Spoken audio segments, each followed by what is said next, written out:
Boa noite a todos e a todas que fazem o nosso Caminhando para Jesus. Vamos iniciar mais uma noite de palestra, hoje com a nossa irmã Priscila Monteiro, nossa trabalhadora do DIGE, do Caminhando para Jesus, pessoa muito querida dentro da casa. Então vamos fazer a nossa prece inicial, pedindo a Deus, nosso amado Pai, permissão para iniciarmos os nossos trabalhos, essa palestra da noite de hoje, pedindo também à espiritualidade amiga e trabalhadora da casa boas intuições para a nossa irmã Priscila e que nós possamos absorver os ensinamentos que ela vai nos trazer da melhor forma possível. Que a luz, que o amor do nosso querido irmão Jesus esteja conosco. Assim seja. Boa noite, Priscila. Seja muito bem-vinda à nossa casa. Boa noite a todos. Eu queria primeiro agradecer, a oportunidade que está sendo dada de eu poder estar aqui com vocês, trazendo algumas reflexões e também parabenizar a casa, por estar colocando esse espaço virtual. A gente sabe que esse momento atual aí não está fácil, e a doutrina é o nosso consolo, então ela também não poderia estar distante de nós nesse momento, e a casa, como o melhor representante dela, com certeza está mantendo o seu papel firme aí na divulgação e no acolhimento de todos nós, Então, que a gente possa aí ter mais momentos como esse, virtuais, enquanto a gente não pode estar fisicamente juntos, se conectando, E tentando manter firme a nossa fé e a nossa confiança no Pai Maior. Eu vou já compartilhar aqui minha tela para que a gente possa iniciar. Deixa eu só ajustar aqui. E aí, se alguém tiver com alguma dificuldade para me escutar, vocês finalizem aí, tá? Mas eu acho que tá normal, né? Pronto, perfeito. O tema de hoje, que eu trouxe aqui como uma proposta para a gente conversar um pouco, e entender um pouco mais, é sobre o exercício da tolerância e do diálogo. Esse tema ele tem me chamado a atenção recentemente, porque principalmente agora que a gente está muito mais no virtual, é comum aí que a gente tenha muitas trocas de informações, que a gente tenha muitos contatos.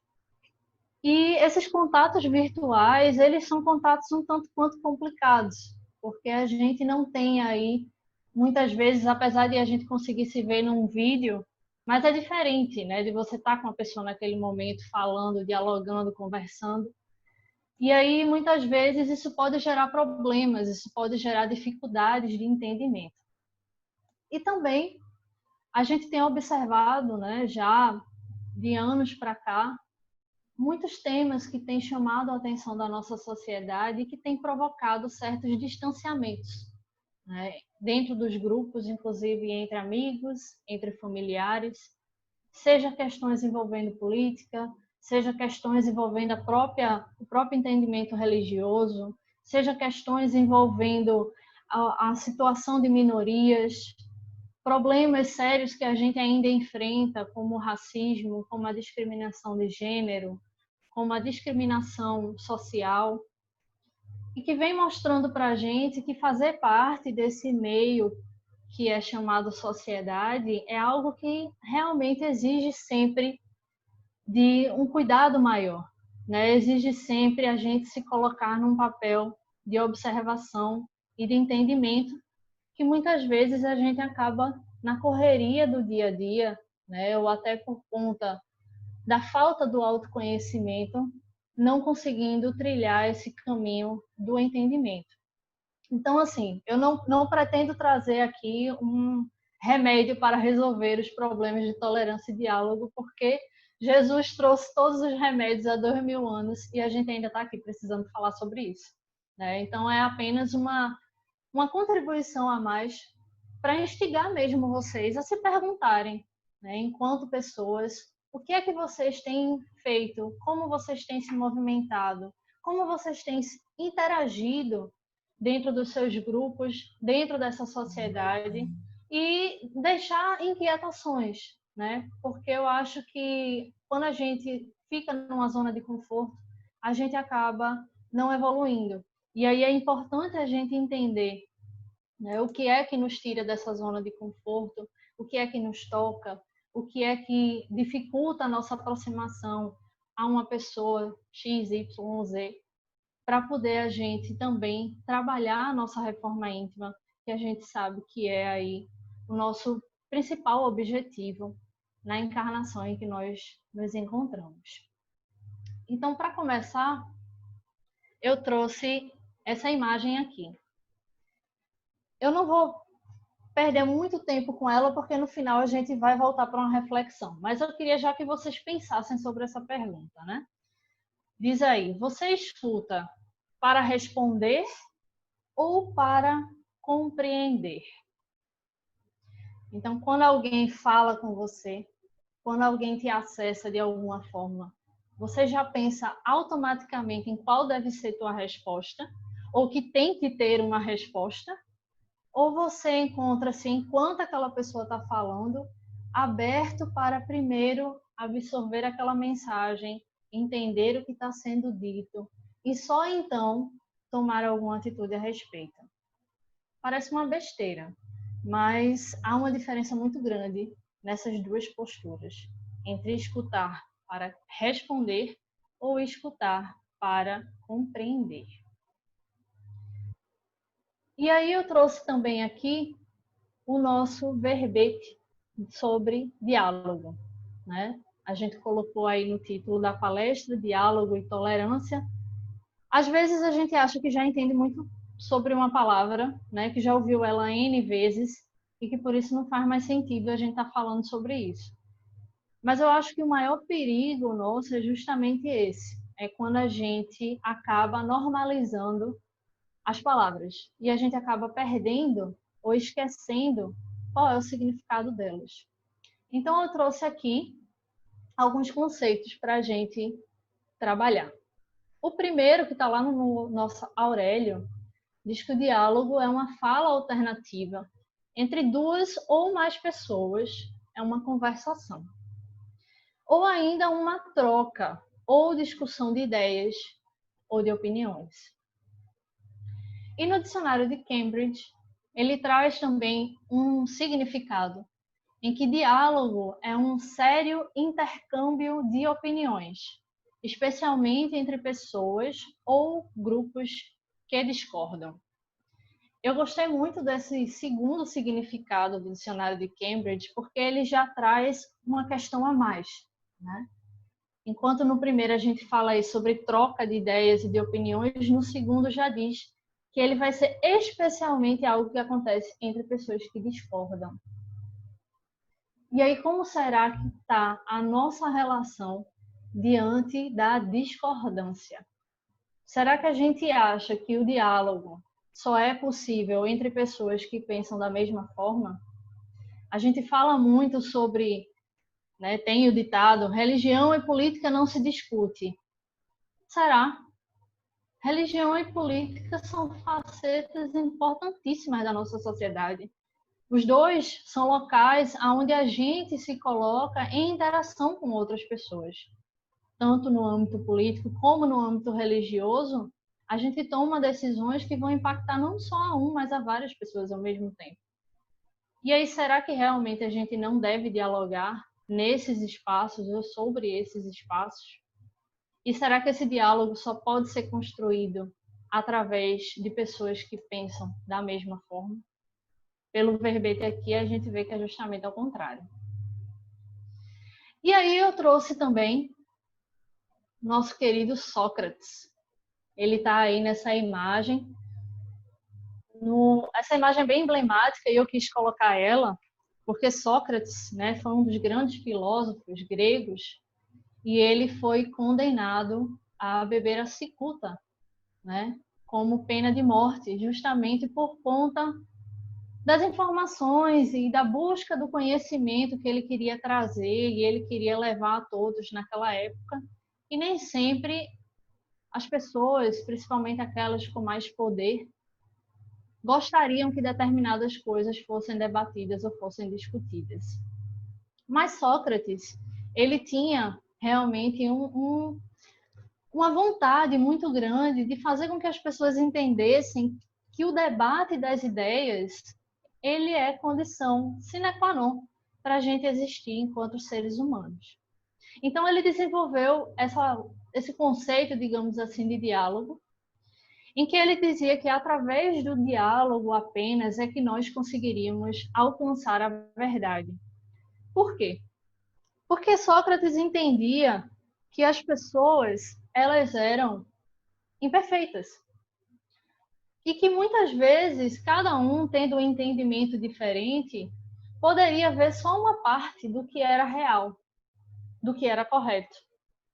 E era somente através da troca entre essas pessoas que seria possível se entender o todo, se entender o mundo real. Cada um contribuindo com a sua forma de ver a vida, cada um contribuindo com a sua forma de entender a sociedade, é que seria realmente alcançada a verdade. Principalmente porque as opiniões de cada um deveriam vir através de suas experiências. Experiências que seriam obtidas através dos erros que elas iriam ter na sua existência. Então, eu posso, ao longo da minha vida, cometer alguns equívocos, com isso eu aprendi alguma coisa. E ao trocar a minha ideia, a minha opinião com outra pessoa que não necessariamente ainda passou por aquele obstáculo, eu já vou poder contribuir com ela, para ela, com uma informação que talvez, pelas experiências que ela teve, ou que ela ainda não teve, ela não conseguiu ainda chegar naquele entendimento. Então, para Sócrates, o diálogo era necessariamente a busca do conhecimento por meio de um confronto irrestrito de mentes, crenças e palavras. Mas esse confronto não deve ser entendido como algo negativo ou violento, mas como realmente um local em que uma situação em que inevitavelmente você entraria em algum choque. Porque uma pessoa diria que algo era roxo e a outra diria que não era roxo, que era verde. Então, é natural que houvesse um confronto. Mas através do diálogo, iriam se expor as razões de um ponto de vista e do outro, e iria se alcançar esse entendimento e alcançar essa verdade. Ele também acreditava que o reconhecimento das imperfeições é que iria, como eu disse, permitir essa complementariedade, né? Cada um dentro das suas imperfeições, dentro das suas experiências, dentro das suas visões, iriam ajudar para que formasse um todo mais real, um todo mais próximo da verdade. E aí, ele acreditava também que nós deveríamos, por isso, manter a mente aberta e sem verdades absolutas.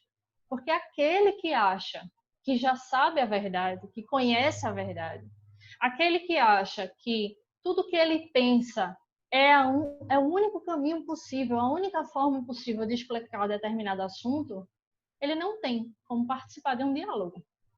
Porque, na verdade, para ele, não há o que ser dialogado. Ele apenas iria impor o que ele acredita como correto para os demais. Então, não haveria esse espaço de troca, não haveria esse momento de trocar experiências, intercâmbios sobre o que eu vivi, sobre o que eu acredito, porque uma pessoa que se coloca como dona da verdade, ela não dá esse tipo de abertura. E aí ele traz um paralelo interessante sobre autocrítica e fanatismo.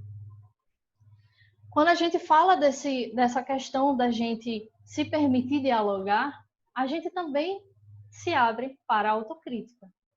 Porque eu entendo que a maneira como eu posso enxergar determinado assunto pode estar errada, ou pode não estar 100% correta.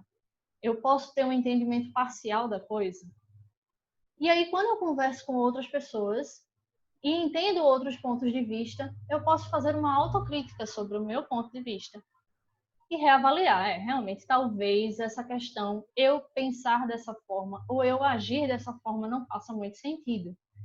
Então percebam como a autocrítica se encaixa direitinho. E aí essa postura, na verdade, como um todo que Sócrates traz, se encaixa direitinho com a reforma íntima, que é algo que o Espiritismo sempre vem nos convidando a realizar. E por que isso é um contraponto para o fanatismo? Porque o fanatismo é justamente o ponto contrário. Quando eu sou fanático a alguma ideia, eu acredito piamente que aquela ideia é a única possível de ser verdadeira. E como a gente falou no tópico anterior, eu não vou ter a mente aberta e eu não vou conseguir enxergar outras possibilidades. Eu não vou conseguir me corrigir diante das minhas falhas, porque eu não vou me enxergar como uma pessoa que erra. Então, é necessário a gente fazer esse exercício interior da autocrítica, inclusive para a gente não descambar no fanatismo. E aí eu quis trazer também aqui mais outros pontos. Hoje em dia, o diálogo socrático, ele também é uma prática filosófica. E eu até não sabia disso, até porque eu não tenho conhecimento a fundo de filosofia, né? O que eu conheço foi do pouco que eu estudei. Se houver algum filósofo aqui também, no final pode trazer sua contribuição, até me corrigir quanto a algum ponto. Mas dentro da prática filosófica atual, existe essa questão de você realizar diálogos socráticos. E esses diálogos socráticos é justamente quando você reúne grupos com visões diferentes, com contextos de vida diferentes, com toda uma construção de ideias e de crenças diferentes e as coloca junto para debater sobre determinado tema em busca de encontrar o que seria essa verdade. Não também como definir um conceito fechado sobre aquela verdade, mas de entender os diversos pontos de vista e chegar mais próximo de um entendimento mais pleno sobre determinado assunto. E aí, uma das coisas que se pede, né, e na verdade que é quase como uma condição realmente sine qua non de você conseguir fazer essa prática filosófica, é você cultivar o respeito, saber ouvir, aceitar críticas e entender o erro como algo natural. E principalmente exercitar a sua humanidade. Então vê que a coisa é bem fácil, né? Respeitar, ouvir, aceitar a crítica e aceitar o erro como algo natural. E aí eu fiquei pensando nessas palavrinhas e eu pensei, né? Essa questão de aceitar o erro como algo natural, por exemplo, é algo que particularmente me toca muito. Eu sou uma pessoa, como todas as outras, cheia de imperfeições, e uma das que eu mais tenho é perfeccionismo. E o perfeccionismo, na verdade, ele tem a origem nesse medo de errar.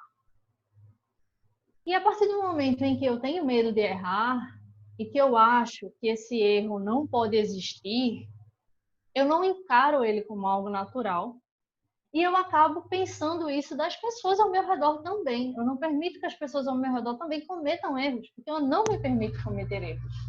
Então é um efeito em cadeia. E aí você imagine o quão difícil vai ser manter uma relação funcionando com uma pessoa que tem realmente esse ponto de vista muito forte. Então, aceitar o erro como algo natural, claro, não é ser leniente, não é ser preguiçoso, não é fazer a coisa de qualquer jeito, porque se der errado, depois a gente resolve. Mas é a gente ter consciência que em muitos momentos da nossa vida, a gente não vai ter certeza se a decisão que a gente tomou é a mais correta. A gente não vai ter certeza se aquele ponto de vista que a gente tem agora é realmente o ponto de vista mais correto. E aí você pode pensar, certo? E como é que eu vou saber isso? Não tem uma resposta certa para isso. Na verdade, através do convívio social, através das nossas relações com outras pessoas, é que a gente vai começando a ter pistas sobre se aquele posicionamento nosso está certo ou está errado. Porque a gente também vai ter que começar a perceber como as pessoas vão reagir diante daquelas atitudes ou daquelas decisões que a gente tomou. Mais importante também nessa questão do erro é que quando eu entendo o erro como algo natural, eu aceito as críticas de uma maneira mais leve. Eu permito que as pessoas digam: Priscila, eu não achei muito interessante aquele ponto que você falou, porque na verdade eu acredito que é totalmente diferente. E eu não vou levar isso para o lado pessoal, e eu não vou achar que isso significa que eu sou a pior das criaturas e que nunca mais na minha vida eu devo abrir a boca para falar nada. Ou, o que é pior, eu não vou me irritar com a pessoa e falar um monte de impropriedade a respeito dela e ser totalmente agressiva e agir na defensiva. Porque a gente tem essa tendência, né?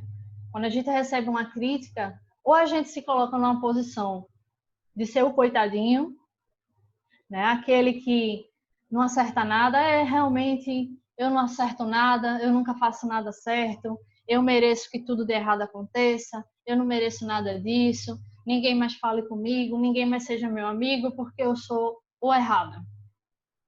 Ou a gente assume uma postura super agressiva e quer simplesmente rebater qualquer coisa que seja dita a nosso respeito. Então a gente oscila entre esses dois polos. E aí a prática socrática, ela nos traz essa outra visão. A gente entender que as críticas precisam existir, porque senão como é que eu vou me melhorar? E que os erros também são algo natural.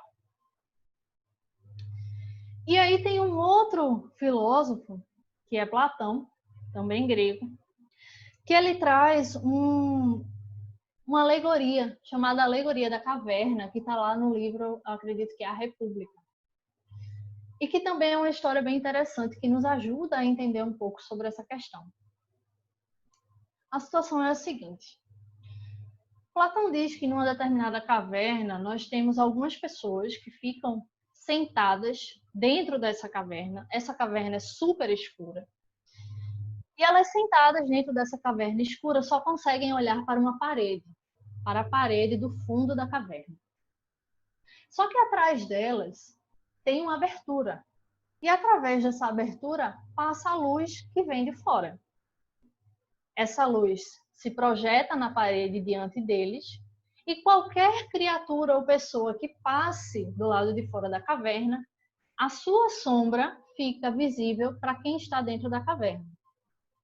Só que essas pessoas que estão dentro da caverna, elas estão amarradas.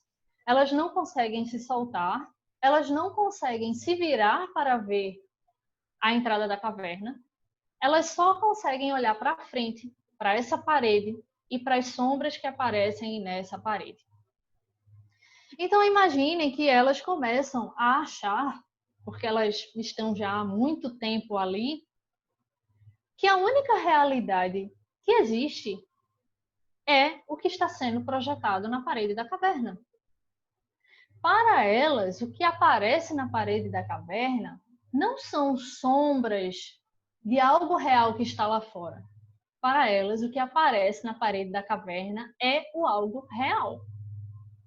A vida é aquilo ali, é o que está aparecendo na parede da caverna e não existe vida fora da caverna nem em outro lugar.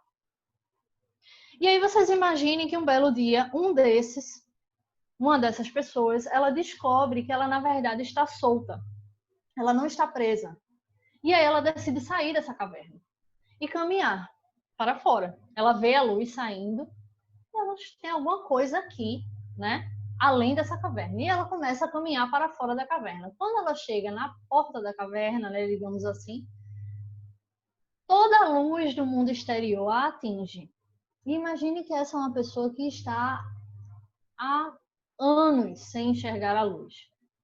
Ela estava no completo escuro. Ela só via um pouco de luz que era projetada naquela parede. E de repente ela recebe a luz direto do sol na sua cara. Então ela simplesmente fica encandeada, cega, ela não entende nada, ela não consegue enxergar, porque toda aquela luz a cega. Com o passar do tempo, ela vai se acostumando àquela nova realidade, ela vai se acostumando àquela iluminação. E aí ela começa a enxergar o mundo lá fora. E ela descobre, pasmem, que tudo o que acontecia dentro da caverna era apenas reflexo do que acontece fora da caverna. Que os homens, que as criaturas, que os objetos estavam do lado de fora da caverna. e eram muito mais nítidos, muito mais bonitos, muito mais reais, você poderia tocá-los, do que as projeções na parede da caverna. E ele volta extasiado. Eu preciso dizer isso para quem está ali naquela caverna. Eu preciso libertar os meus irmãos e a gente precisa viver aqui fora. E quando ele chega lá dentro e começa a narrar para as pessoas que lá estão que tudo aquilo que eles veem é simplesmente sombra, que aquela parede não é o mundo real, que o mundo real está lá fora, que ele tinha visto com os próprios olhos, que era tudo limpo, que era tudo lindo, iluminado, que era tudo real, que podia ser tocado. As pessoas que estão dentro da caverna começam a rir da cara dele. Riem da cara dele, não acreditam, acham que ele está surtado. E alguns se revoltam com ele, querem até partir para cima, mas não partem para cima dele porque está amarrado. Enfim, eles não querem aceitar que, na verdade, existe uma vida real lá fora. E que a vida real não é o que eles estão há décadas vendo pelas sombras da caverna. E aí a história é bem maior, há várias reflexões, mas esse trecho já dá para a gente entender algumas coisas. A caverna, para Platão, na verdade, ela significa uma prisão, né? Ela é um mundo que a gente constrói com o que a gente acredita que é visível, que para eles eram as sombras, e para o que aquelas pessoas acreditavam que eram real. Então vamos imaginar que a caverna ela pode ser a nossa própria mente. E as sombras que são projetadas é o que a gente entende sobre esse mundo e sobre o que acontece nele. Então as sombras elas são simplesmente projeções da realidade, a partir do nosso ponto de vista. E acabam sendo a nossa zona de conforto, porque é o que a gente se acostumou a ver, é o que a gente se acostumou a entender. Quando chega aquela pessoa e diz a todos que estão ali que, na verdade, o mundo real está lá fora, eles não querem aceitar porque eles não querem sair da zona de conforto. É óbvio que é muito melhor estar livre do que estar preso e amarrado. Mas eu vou lá fora e eu vou encontrar o quê? E será que quando eu chegar lá fora eu não vou sofrer algum tipo de perigo? Será que alguém não vai me atacar? Será que algum animal não vai me pegar? Então, para eles, ficar ali amarrados naquela situação que qualquer um olharia e claramente diria que é absurda, era uma zona de conforto, era um local de segurança. E o sol, ele vai representar esse conhecimento, essa fonte da verdade que chega para a gente. E que muitas vezes, quando a gente sai de um momento de ignorância e é de uma vez só, né, apanhado com todas essas informações, com todo esse conhecimento, a gente pode se assustar, a gente pode ficar cego, a gente pode não conseguir entender.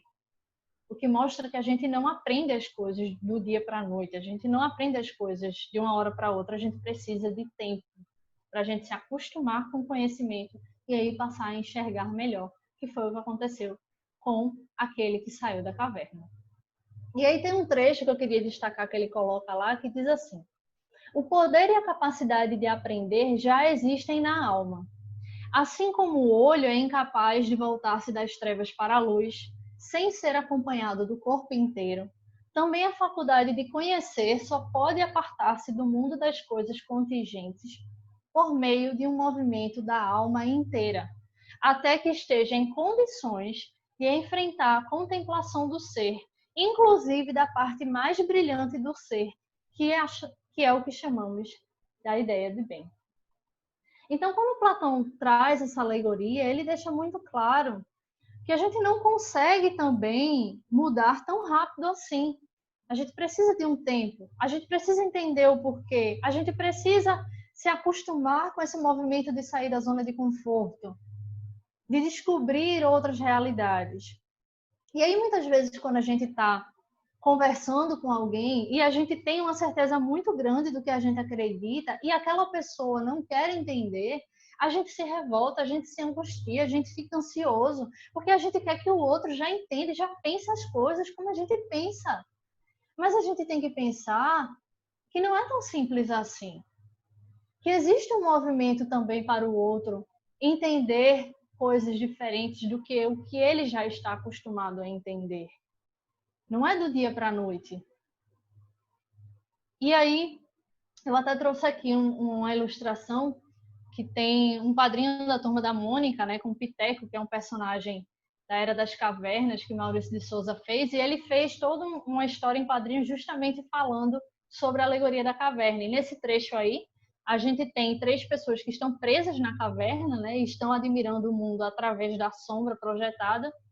E aí o Piteco diz, ora, isso é só uma sombra, vocês deveriam admirar o dono dela, o dono da sombra. E aí as pessoas falam, você que está enganado, a vida está ali. Então é exatamente isso que a gente estava falando aqui, né? Essa questão da gente querer entender as coisas com outros pontos de vista, estar abertos a mudanças, estar abertos a sair da nossa zona de conforto. E aí a outra palavra que está lá no nosso tema de hoje é a tolerância. E aí aqui eu trouxe mais algumas definições. A tolerância é o respeito ao direito que os indivíduos têm de agir, pensar e sentir de modo diverso do nosso. Está lá no Aurélio. E no dicionário de Cambridge diz que é a disposição em aceitar comportamentos e crenças que são diferentes das nossas, embora você não concorde com elas ou as aprove. E isso, meus irmãos, é algo muito complicado de se fazer. Porque quando a gente fala de comportamentos, a gente fala de moral. Quando a gente fala de crenças, a gente fala de identidade. A partir do momento que eu tenho a minha moral e a minha identidade, e há uma pessoa que tem uma outra moral e uma outra identidade, cada uma vai competir para achar que a sua é a que deve ser a correta. E aí a tolerância vem justamente da gente aceitar que vão existir outras maneiras de agir, de pensar e de sentir, que vão haver outras maneiras de se comportar e de se crer, e que a gente não tem que concordar necessariamente com elas ou as aprová-las, mas a gente deve aceitá-las. Claro, a gente não vai aceitar uma situação que provoque uma atitude de violência, que provoque um desrespeito a outra pessoa, porque aí já é a negação do próprio conceito. Mas se a gente tem pessoas que pensam diferente da gente, que agem diferente da gente, e que elas também não provocam nada de errado, não incitam nenhuma violência, por que é que eu não vou aceitar?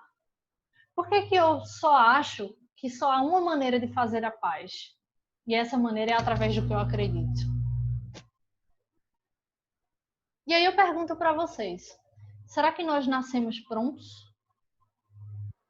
E aí eu coloquei até essa imagem, né?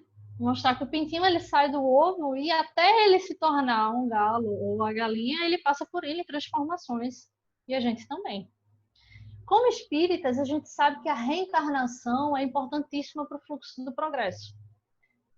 E olha, não tem como você pensar em reencarnação e não amarrar isso com tolerância, não amarrar isso com empatia, não amarrar isso com entendimento.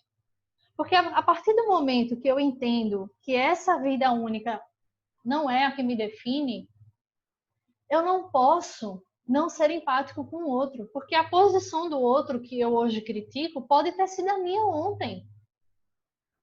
Porque aquela situação que eu tenho preconceito, eu posso ter sofrido aquele preconceito ontem, ou posso sofrer amanhã.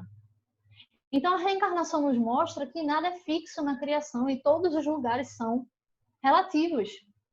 Todas as condições sociais, econômicas, condições de crenças, de valores, elas podem mudar, tendo em vista os diferentes papéis que a gente vai assumir em cada encarnação. E nesse processo, a gente vai alimentando uma bagagem que é só nossa.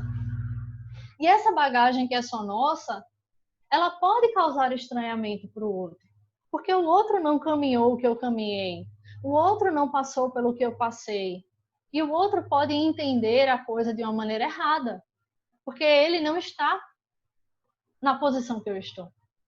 Então é por isso que a gente tem que acolher sempre o outro, porque a gente não sabe qual é a bagagem que o outro traz.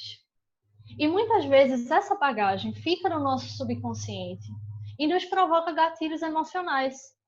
Às vezes a gente vê uma situação em que alguém fala uma coisa, você chega para uma pessoa e fala uma coisa que para você é uma besteira. E aí, de repente, a pessoa se revolta, chora, se angustia, se desespera, grita com você, e você fala, meu Deus do céu, o que foi isso? Eu não fiz nada demais. Aí você já começa a dizer que a pessoa é louca, é destemperada, tá de TPM. Só que talvez a reação dela não foi exatamente pelo que você falou, mas foi o gatilho. Aquela atitude que você teve com ela, que para você pode não ter sido nada demais, para ela pode ter trazido no subconsciente a lembrança de outros momentos em que ela viveu situações semelhantes. E aí a reação que ela traz para cima de você, na verdade, é uma reação em cadeia de todos esses outros momentos em que ela também sofreu aquela questão. Vou dar um exemplo bem besta que eu li recentemente, estudando para estar aqui hoje falando para vocês. Duas pessoas morando numa casa, uma pasta de dente. Vocês já devem ter visto algum vídeo sobre isso também. Uma aperta a pasta até o final. A outra usa a pasta de qualquer jeito. Aquela que aperta a pasta até o final, ela tem o cuidado de toda vez que ela vai botar a pasta, ela ir amassando até... Ela usa até o fininho, o talo. Ela só joga fora, depois que não tem mais um pingo de pasta. E a outra pessoa que mora na mesma casa, ela simplesmente aperta de qualquer jeito. E quando ela vê que não está saindo mais, ela não se preocupa em espremer o resto, ela joga no lixo. E aí, a pessoa que aperta até o fim vê a outra jogando no lixo e entra em desespero e cria a maior discussão. E aí vira uma confusão dentro de casa por causa da pasta. Quem olhar de fora vai dizer, mas que povo demente. Sério que a galera tá nesse arranca-rabo por causa de uma pasta de dente? E aí eu pergunto a vocês, será que realmente é só por causa de uma pasta de dente? Aí vamos fazer um recorte em cada um. A pessoa que espreme a pasta até o final, ela na verdade teve uma infância bem sofrida em termos financeiros. Ela veio de uma família em que tudo era conseguido com muito suor, com muita dificuldade. E aí eles tinham realmente que contar tudo, que gastar as coisas com o maior cuidado, porque ninguém sabia se no dia seguinte teria aquilo ali de novo. Então ela se tornou uma pessoa precavida, ela se tornou uma pessoa cuidadosa. E mesmo que ela esteja lá na frente com uma situação financeira confortável, ela vai manter aquilo na mente dela, no subconsciente. Mesmo que ela tenha uma situação financeira que garanta que ela não vai quebrar por causa daquela pasta, no subconsciente dela, quando ela vê a pasta sendo jogada fora, com ainda muita coisa que pode ser usada dentro da pasta, ainda com muito conteúdo, vai acessar aquela memória afetiva dela pequena, dentro de casa, na sua família, tentando juntar os migalhos das coisas para poder usar. E é aquela revolta que vai vir. Não é a revolta por causa da pasta de agora. É a revolta de você não sabe como isso pode ser, pode ser algo tão importante para alguém e você simplesmente está jogando fora. Você não sabe como é no dia de amanhã não ter nada e aí você simplesmente usa as coisas de qualquer jeito.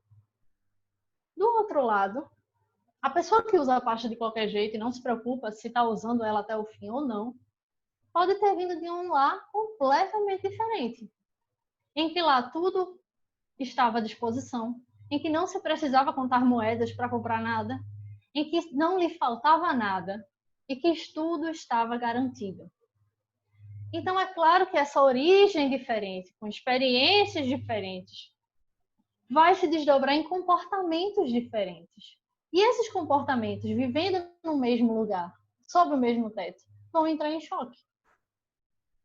Mas aí a gente tem que justamente entender isso e se tornar consciente do porquê é que a gente entra nesse choque. E aí vem o chamado para que a gente tenha flexibilidade e tenha tolerância. E também a gente entender por que é que eu estou me incomodando. O que é que tem no outro que está gerando essas sensações em mim? Isso nos leva também ao autoconhecimento. A gente vai parar para refletir, vai entender, deve ter sido porque na minha origem, realmente eu tinha dificuldade, eu não tinha muitos recursos, e aí quando eu vejo ele fazendo aquilo, eu acho que vai faltar. E aí isso me desespera. Então você começa a se perceber. E aí depois você pode trazer um diálogo com o outro sobre os seus sentimentos e percepções e não mais sobre a parte de dentro. E aí eu quis trazer esse trecho que eu li recentemente também num artigo da Liane Alves sobre o assunto, que diz assim: dentro de uma cultura de paz, o diálogo e a cooperação estão mais presentes do que os julgamentos e as divergências. São modelos mais generosos e abertos de convivência, em que não precisamos nos aferrar às nossas ideias e em que admitimos que não é vergonhoso querer mudá-las quando há uma boa razão para isso, porque afinal ideias são apenas ideias. Minha gente, isso pega diretamente a questão do nosso orgulho. Eu não tenho que ter vergonha em mudar de ideia. Eu não tenho que ter vergonha depois que conversar com uma pessoa, entender que eu julguei errado e voltar atrás. A gente precisa disso. Porque muitos dos conflitos que a gente tem hoje, dentro de casa, fora de casa, na política, na religião, na questão sobre gênero, sobre outros preconceitos, é porque as pessoas não entendem isso. Não entendem que a gente evolui. E quando a gente evolui, a gente muda de ideia. E isso é normal, isso é natural. Graças a Deus que é assim. Senão seríamos eternas Gabrielas. Nasceu errado, morreu errado. E aí, para que reencarnação? Para que voltar para cá? Se eu vou continuar sempre com a mesma ideia fixa. E aí, eu sei que a hora está chegando, eu vou dar uma acelerada aqui. Eu trouxe esse livro, que se chama Comunicação Não Violenta, do psicólogo americano Marshall Rosenberg. Depois deem uma olhada no assunto. Tem também na internet alguns vídeos muito interessantes. E o Marshall ele vai dizer que a comunicação não violenta ela precisa ser exercitada todos os dias na nossa vida. E ela acontece quando a gente observa sem julgar, quando a gente fala sobre o que estamos sentindo e não acusa o outro e não coloca rótulos, sobre a gente entender quais são as nossas necessidades, entender quais são as necessidades do outro naquela conversa, apresentar o que a gente precisa como pedido para o outro e não como exigência. É um tema maravilhoso que dá para falar aí por horas, não vou poder me estender muito, mas pesquisem, porque ele fala exatamente sobre como a gente, nesses diálogos, nessas conversas, se segurar em algumas situações, evitar o julgamento. Falar sobre o outro falou comigo, eu não me senti bem, eu não vou chegar e dizer você é grosso, você é ignorante, você é estúpido. Não, eu vou dizer, olha, eu não estou me sentindo bem com a maneira como você está falando comigo, eu estou me sentindo assim, assim, assado. Eu saio do acusador e vou para o âmbito dos sentimentos. Então, é muito importante a gente saber falar, porque a fala tem um poder imenso e a gente ter empatia. A empatia que é essa capacidade da gente se colocar no lugar do outro, de entender os seus sentimentos, mesmo que eu não tenha passado pelo que o outro passou, pelo menos nessa vida. E aí eu não me lembro. E aí eu trouxe aqui essa parte do evangelho que também tem tudo a ver, que é bem-aventurados os brandos e os pacíficos, esse chamado de Jesus, que eu acho que a gente devia olhar para ele todos os dias. Eu acho que eu, particularmente, devia olhar para ele o tempo todo, porque é difícil ser brando e ser pacífico, viu, minha gente? Mas é necessário. E tem lá no Evangelho segundo o Espiritismo, Jesus tornou lei a doçura, a moderação, a mansuetude, a afabilidade e a paciência. Consequentemente, condena a violência, a cólera e até mesmo toda expressão descortês para com o nosso semelhante. Então, é exatamente tudo que a gente veio falando até aqui. E aí ele deixa também um alerta. Muitas vezes a gente pensa, mas se eu for cortês, se eu for bonzinho, se eu for afável e doce o tempo todo, o pessoal vai pisar em cima de mim e vai me fazer de capacho. Como é que fica isso? Né? E aí é importante a gente entender que Jesus também diz lá sobre a questão da gente dar a outra face, mas ele também nos faz o alerta de que a gente tem, não é a gente simplesmente dar a outra face de qualquer jeito e se deixar ser pisoteado, né? Se deixar sofrer, se deixar ser ferido. Não. Ele coloca, né? Eu acabei não colocando aí no slide, mas ele diz, o comentário dos espíritos, é preciso tomar essa máxima ao pé da letra? E a resposta é não. Levado às últimas consequências, seria condenar toda a repressão, mesmo legal, e deixar o campo livre aos maus, dissipando todo o medo. Se não se opusesse um freio às agressões, logo todos os bons seriam suas vítimas. Então, não é a questão da gente simplesmente dar a outra face de qualquer jeito. O mal tem que ser condenado, né? A gente precisa se defender. Mas existe uma diferença entre eu me defender de uma agressão e eu agredir. E aí ele coloca também sobre a questão das aparências, né? Ele diz que a educação e os costumes do mundo podem dar um verniz, podem construir uma máscara exterior nossa de fingida bondade, mas que a gente tem que tomar cuidado disso. Porque ele diz, o mundo está cheio dessas pessoas que têm sorriso nos lábios e veneno no coração, que são dóceis, desde que nada as ofenda, mas que mordem a menor contrariedade. Então, por isso que é tão importante e necessário a gente fazer esse exercício do autoconhecimento. A gente entender o que é que nos afeta, o que é que nos dói, o que é que nos atinge, para que a gente não seja um bonzinho aparente, maravilhoso com as pessoas, até que alguém nos faça alguma contrariedade.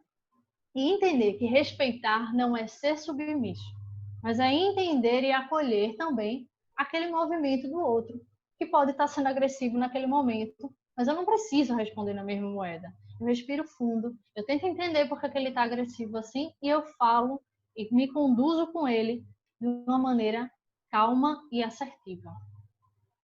E aí eu tinha que trazer para vocês aqui, infelizmente não vai dar tempo de eu ver, eu acho, todas as partes, mas eu tinha que trazer este, que é o Bom Senso Encarnado, nosso querido Kardec. Os trechos que eu vou colocar aqui estão nesse livro, O que é o Espiritismo. E, minha gente, é uma aula para a gente sobre como dialogar e conversar com qualquer pessoa. Porque nesse livro aqui, ele vai fazer diálogos. O primeiro diálogo que ele tem sobre o espiritismo é com uma pessoa cética, e ele também tem mais para frente um diálogo com um padre. E a postura, a maneira como ele se projeta nesses diálogos é primoroso. Eu vou trazer alguns recortes rápidos aqui. O visitante coloca para ele, né, que é uma pessoa que chega para ele querendo aprender sobre o espiritismo. E aí ele diz: quereis me permitir explicar-me com franqueza e me prometer não vos ofender com minha palavra? São minhas ideias sobre o assunto e não sobre a pessoa a qual me dirijo. Posso respeitar a pessoa sem partilhar sua opinião. Veja só, a pessoa já está dizendo ali que quer entender com ele uma questão, mas que é tudo uma conversa sobre ideias e não uma conversa sobre pessoas, né? Que ele não vai querer ali agredir Kardec ou se desentender com a pessoa do Kardec, mas fazer uma troca de ideias. E aí ele traz essa frase que é fantástica: posso respeitar a pessoa sem compartilhar da sua opinião. Vejam que forte. E aí Kardec diz: o Espiritismo me ensinou a dar pouco valor às mesquinhas suscetibilidades do amor próprio e a não me ofender com as palavras. Se vossas palavras saírem dos limites da urbanidade e das conveniências, concluirei por isso que sois um homem mal educado, e isso é tudo. Ou seja, ele deixa bem claro que não tem problema, que a pessoa não tem que pisar em ovos para falar com ele, porque ele já aprendeu com o espiritismo a não ser mesquinho, a não se ferir com qualquer coisa, a não se ofender com essas palavras, porque ele vai entender muito bem que se a pessoa for grosseira com ele, a pessoa está sendo grosseira e isso é tudo. Ele não tem para que achar que ele é menor ou maior por conta disso. E ele ainda diz: a crítica pode, pois, ser aproveitada ou desaproveitada. Fazer a crítica de um livro não é necessariamente condená-lo. Aquele que empreende essa tarefa deve fazê-la sem ideias preconcebidas. Mas se antes de abrir o livro já o condenou em seu pensamento, seu exame não pode ser imparcial. E aí Kardec faz um chamado para a gente que ele usou dentro do Espiritismo, que foi o de entender. Sempre buscar primeiro entender. Então, você não pode falar sobre um assunto se você não leu sobre ele. Se você não escutou as pessoas que têm um lugar de fala daquele assunto, que vivenciam na prática e na vida aquela questão. E aí sim, você entendendo o ponto de vista delas, você pode fazer a sua ideia, mas você não pode julgar algo sem ter conhecimento de causa. E aí ele diz também que o que é evidente para nós pode não ser para todo mundo, cada um vai julgar aí algo por seu ponto de vista, que não se deve, novamente, falar sobre aquilo que não se sabe, que a gente deve primeiro se instruir pela teoria, ler e meditar os livros, as ciências, antes de expressar as nossas opiniões. E ele diz, o Espiritismo é uma ciência que acaba de nascer, veja, isso ele disse lá no século XIX, e na qual há ainda muito a aprender. Eu não posso dizer senão daquilo que sei. Então, o próprio Kardec se colocava como uma pessoa ainda em aprendizado, né? E aí, quando ele já fala com um padre mais para frente no livro, ele diz que a liberdade de consciência é uma consequência da liberdade de pensar e um dos atributos do homem. Que o Espiritismo estaria em contradição com a caridade e a tolerância se não a respeitasse. Aos seus olhos, toda crença, quando sincera, não conduz ao erro, é respeitável, mesmo que errada. Veja isso é muito interessante. Como é que algo pode ser respeitável, mesmo que errôneo? Então, ele diferencia aí. Uma coisa é eu conduzir alguém ao erro, ou seja, é eu ter uma crença que incita as pessoas a praticar a violência, por exemplo. A outra será ela errônea, porque talvez, por exemplo, aquela crença fala sobre a paz, mas ela não ensina sobre a reencarnação, ela diz que a vida é uma só. Para ele aqui, aquela crença que diz que a vida é única, se ela prega pela paz, ela é respeitável, ela é sincera, ela deve ser tolerada, ela deve ser compreendida, a gente deve respeitar. Agora, se ela incitasse a violência, aí sim a gente deveria se levantar a respeito. E aí ele diz que no Espiritismo você vai ter católicos fervorosos, você vai encontrar, na época ele fala, né, israelitas, muçulmanos e até budistas, protestantes, acompanhando o que estava sendo colocado na época sobre o Espiritismo e se correspondendo com ele. Então, Kardec era uma pessoa muito natural quanto a esse assunto. E é realmente uma pessoa que, para mim, é referência sobre isso. Então, o que é que a gente tem que entender, já concluindo? A gente quer o que é certo ou a gente quer estar certo? Porque se a gente quiser um mundo melhor, minha gente, essa reconstrução desse novo mundo, vamos pensar, a gente quer uma terra agora sem essas confusões que a gente vive, de violência, de doenças, de caos. Esse mundo, a gente vai poder estalar os dedos, ele vai se projetar? Não. Ele vai ter que vir através dos nossos esforços. E nós somos imperfeitos. Então, se a gente quiser um mundo melhor, ele só vai poder ser reconstruído através do esforço de cada um, dos que já conhecem que é certo, mas principalmente daqueles que vão se abrir para uma autocrítica diante dos seus erros. E todos nós temos erros para pensar, refletir e transformar. Então, com isso, eu deixo aí de novo para vocês aquela pergunta que eu fiz lá no começo, né? Diante de tudo isso que a gente falou, será que a gente de fato escuta para responder ou para compreender?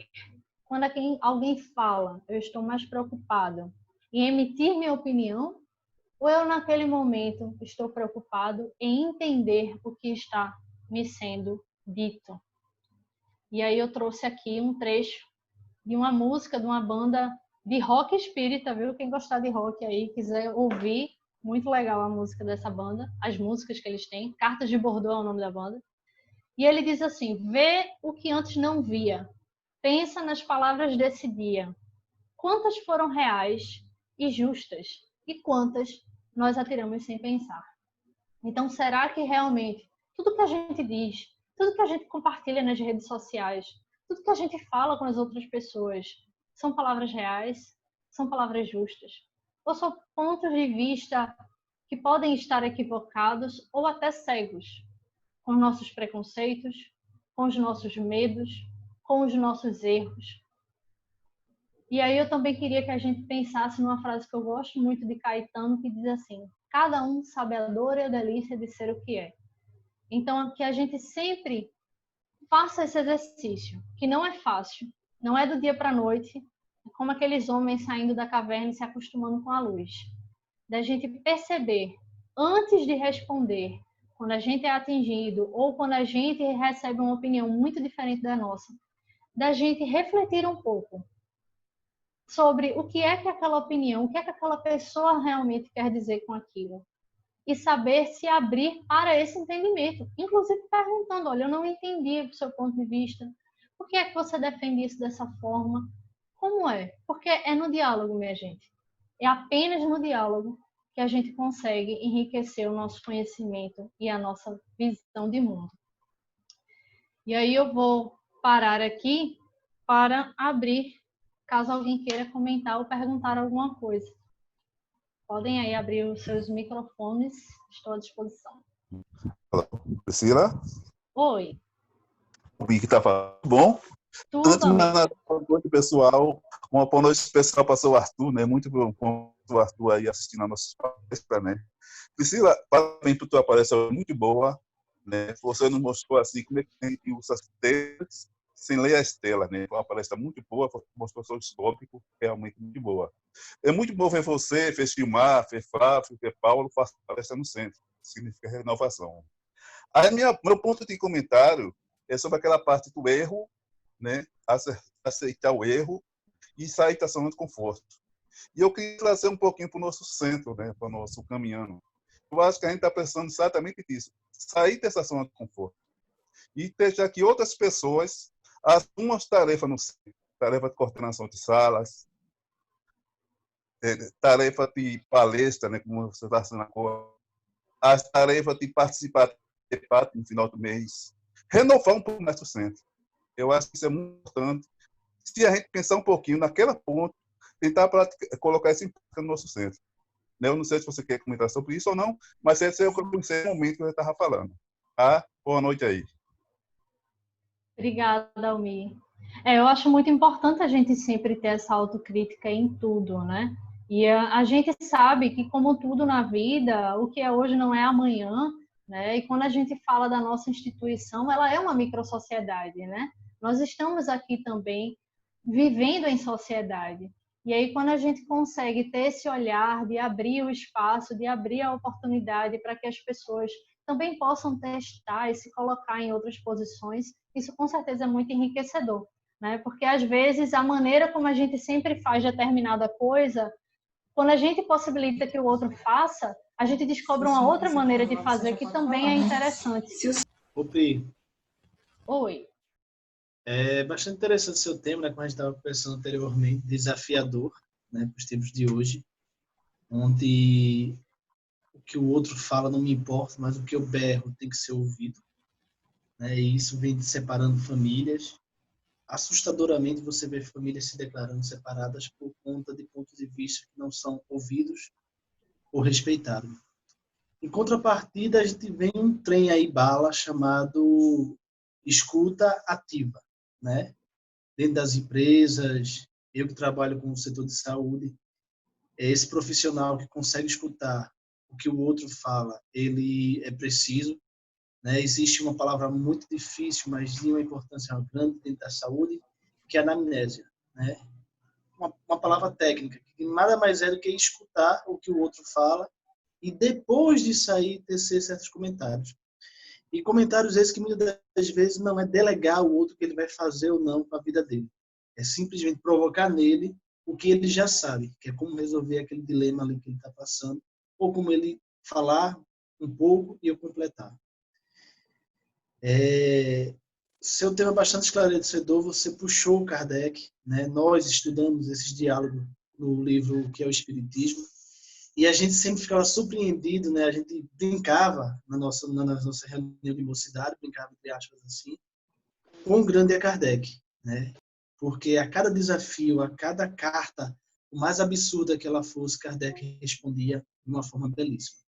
E para fechar meu comentário, a gente precisa realmente abrir os nossos ouvidos, escutar o que o outro fala, sem perder o discernimento, né? O bom senso, como sempre reflete muito o seu Fernando, e usar o filtro, né? Nós temos essa tarefa, essa missão, sabe? Por quê? Porque a gente já tem o Evangelho, né? Então, se eu tenho o Evangelho, eu pressuponho que aquele que chega gritando, que aquele que chega armado, ele ainda não tem. Não é que a gente pratique 100% o Evangelho ainda, né? Um dia a gente vai chegar lá. Mas a gente já tem o Evangelho, então vai ter um estalo mais rápido. Opa, sana, cala. Volto a dizer, o silêncio também é uma caridade, também é fazer o bem, né? Mas que a gente também fale, né? Quando precisa ser falado. Cristo disse isso, vai até o outro e fala. Se tu tá certo, tá falando com calma, né? Não tem aspereza, não tem orgulho, não tem vaidade na tua fala, tá incentivando ele aos caminhos corretos, tu fizesse a tua parte. Se ele não ouve, a parte dele que ele não quer fazer ainda, mas um dia ele vai ser acordado para isso. Então a gente precisa, minha amiga, a gente precisa muito dialogar, a gente precisa muito discutir, a gente precisa entender o que é uma discussão, né? A gente jogou em cima dessa palavra, dessa forma de vida social, que é a discussão, algo muito, muito ruim, né? Hoje se fala discussão, pensa logo em briga, em violência, e discutir não é isso, discutir são pontos de vista, onde eu concordo ou não com o seu ponto de vista, mas eu respeito o que você tem para falar e ouço o que você tem para falar. É maravilha, viu? Adorei como sempre, sou seu fã. Sou seu fã também, sou sua fã. Então, minha gente, é isso. Eu queria agradecer de novo a paciência de vocês aí, me ouvir.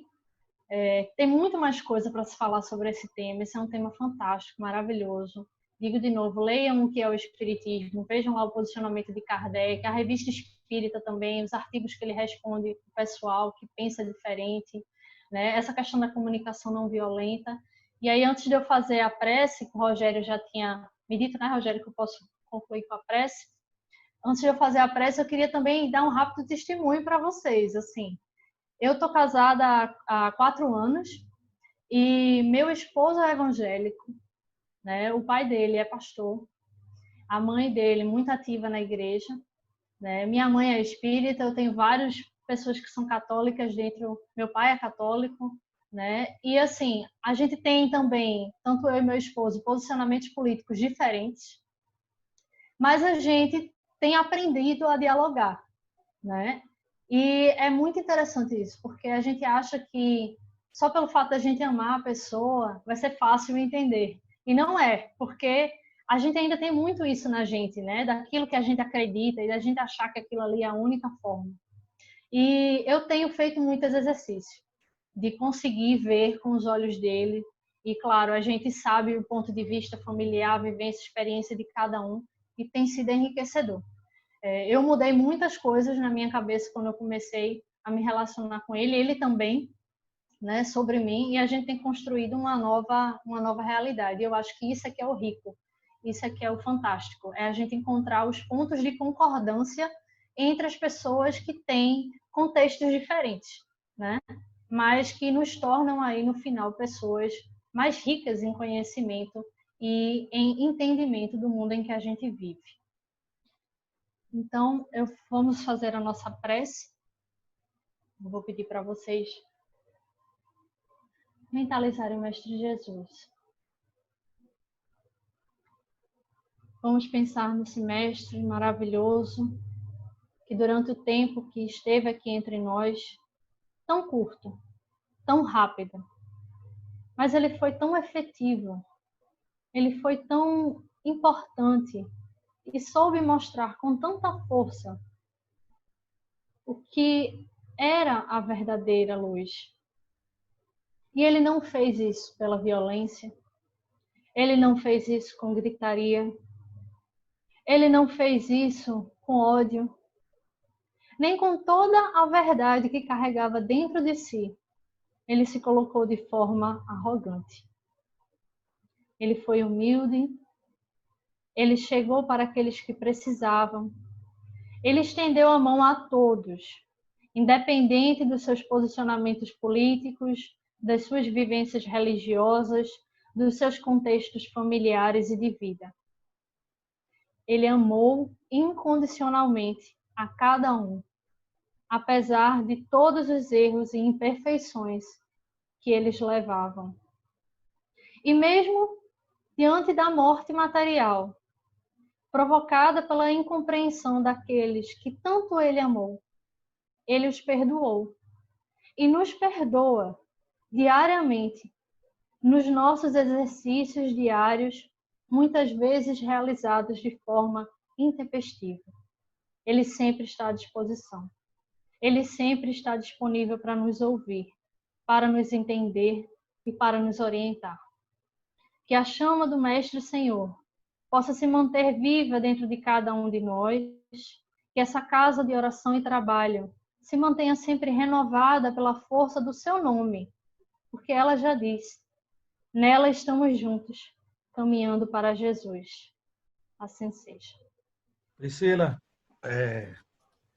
Rogério já agradeceu, mas pessoalmente eu estou agradecendo também. Foi uma palestra maravilhosa, gostei bastante, mas muito mesmo. Vou assisti-la novamente, porque a palestra está gravada. Parabéns. E obrigado por Agradeço. essa palestra maravilhosa que você nos trouxe. Que possamos, assim, então, depois da sua prece, já que você já fez, nos despedir e continuar a nossa caminhada para Jesus. Assim seja. Boa Assim noite. seja. Boa noite, pessoal. Boa noite. Boa noite, Priscila.